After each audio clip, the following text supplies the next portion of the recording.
அடுத்து நம்ம பார்க்க இருக்கிற பாடல் திருவிசைப்பாவில் திருமாளிகை தேவர் இயற்றிய கோயில் பாடியதில் 8வது பாடல் நம்ம பார்க்க போகிறோம்.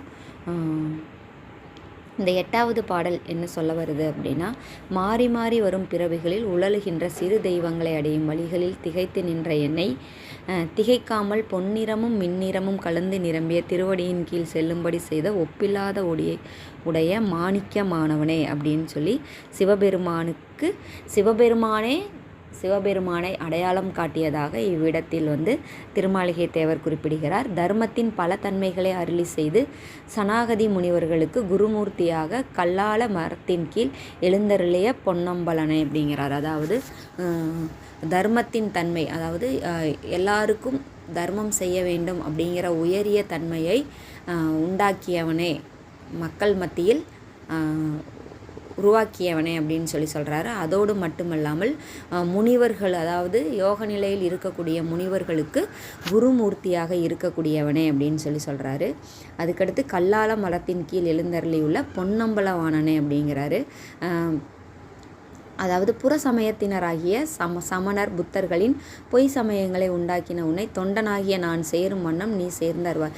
இப்படி பொய் சமயங்களின் பின்னால் போவதற்கு நான் தயாராக இருந்த நிலையில் என்னை நீ மாற்றி என்ன பண்ணிட்ட அப்படின்னா, உன் பக்கம் ஈர்த்து கொண்டு எனக்கு அருள் புரிந்தாயே அப்படின்னு சொல்லதோடு மட்டுமல்லாமல் இன்னும் உனக்கு தொண்டனாக இருப்பதற்கு நீ எனக்கு தொடர்ந்து அருள் செய்ய வேண்டும் அப்படிங்கிறத இந்த இடத்துல சொல்கிறாரு.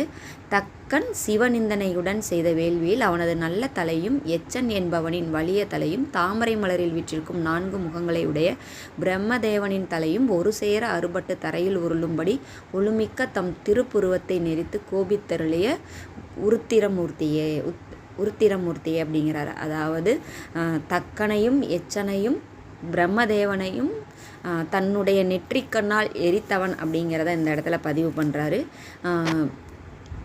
அவர்களுடைய அந்த எலும்புகள் மாலையானது அழகிய புலித்தோலாகிய ஆடையின் மேல் மென்மேலும் ஆடிக்கொண்டிருக்கிற பொற்சபையில் ஆனந்த நடனம் ஆடி அழகு சேர்ப்பவனே அப்படின்னு சொல்கிறாரு. மேலும் என்ன சொல்கிறாரு அப்படின்னா, திருமால் பிரம்மன் முதலிய தேவர்கள் யாவருக்கும் தொடர்ந்து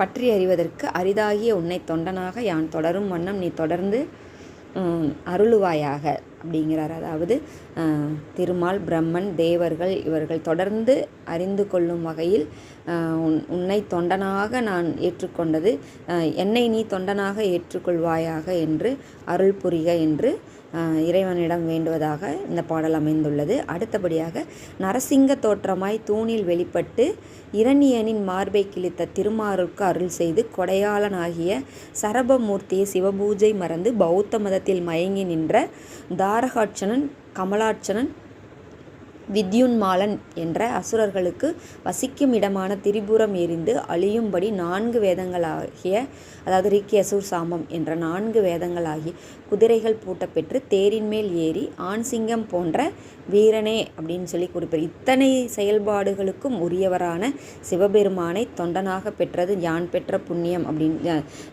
சிவபெருமானுக்கு தொண்டனாகியது யான் பெற்ற புண்ணியம் அப்படின்னு சொல்கிறாரு.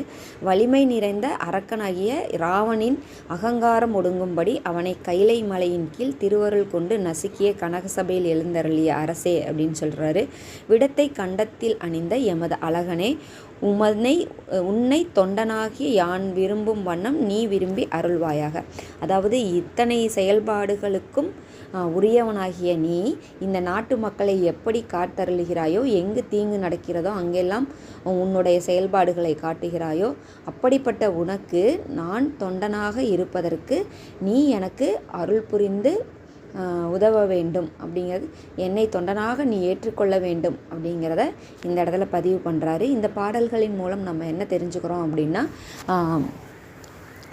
சிவபெருமான் மீது திருமாளிகை தேவர் கொண்டிருந்த அளவளாவிய பற்றும் அவர் மீது கொண்ட அந்த தெய்வ தன்மையும் இந்த பாடல்களின் மூலம் நாம் அறிந்து கொள்ள முடிகிறது.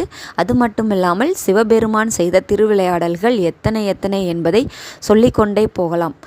அந்த அளவிற்கு சிவபெருமானின் திருவிளையாடல்களை உணர்ந்து திருமாளிகை தேவர் தன்னுடைய பாடல்களில் ஒவ்வொரு பாடல்களிலும் உள்ளம் உருக சிவபெருமானை வணங்கி தனக்கு அருள் புரியுமாறு வேண்டுவதை தெரிந்து கொண்டோம். நன்றி.